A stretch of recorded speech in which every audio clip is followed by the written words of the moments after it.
ce qui m'a intéressé en prenant Pinard, finalement, et l'année 1857, c'est que c'est une année mythique. On en parle toujours comme l'année, on va dire, de l'apogée de la censure.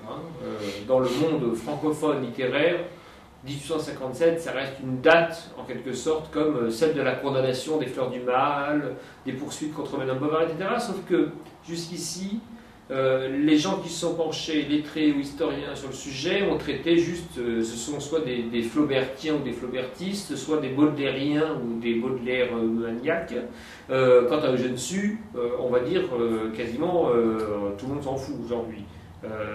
Et on va commencer seulement à le redécouvrir, et dans 10 ans, on finira par l'envoyer au Panthéon. C'est comme Alexandre Dumas, mais il faut le temps qu'on s'y remette.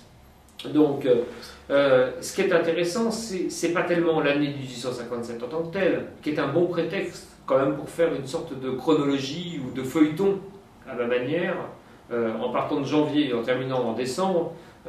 Ça permet d'avoir un tableau comme ça, synoptique, un peu complet de ce qui se passe.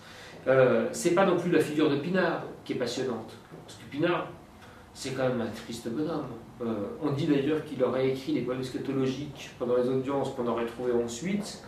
Ça ne m'étonnerait pas, parce que les grands obsédés sont toujours des grands pornographes, donc bon, rien de neuf sous le soleil. En revanche, ce qui est véritablement intéressant, c'est que l'année 1857 et Pinard sont l'incarnation, en quelque sorte, de ce qu'est la censure impériale et de ce qu'est la censure que vont subir les écrivains pendant des décennies.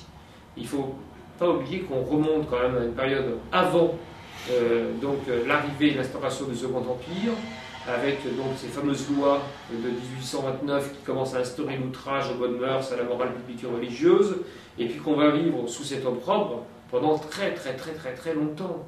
On arrivera jusqu'en 1949 pour réhabiliter les Fleurs du Mal.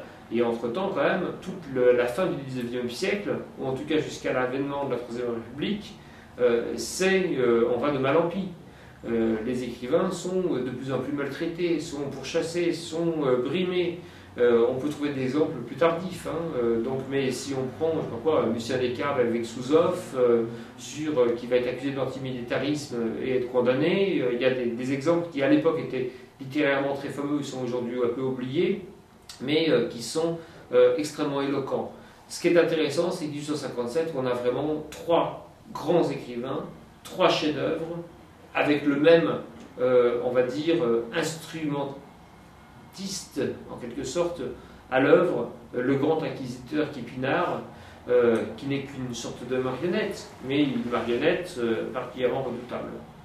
Donc, en ce sens, finalement, on peut résumer la censure de Napoléon III sur les lettres à l'année 1857 et à son procureur impérial.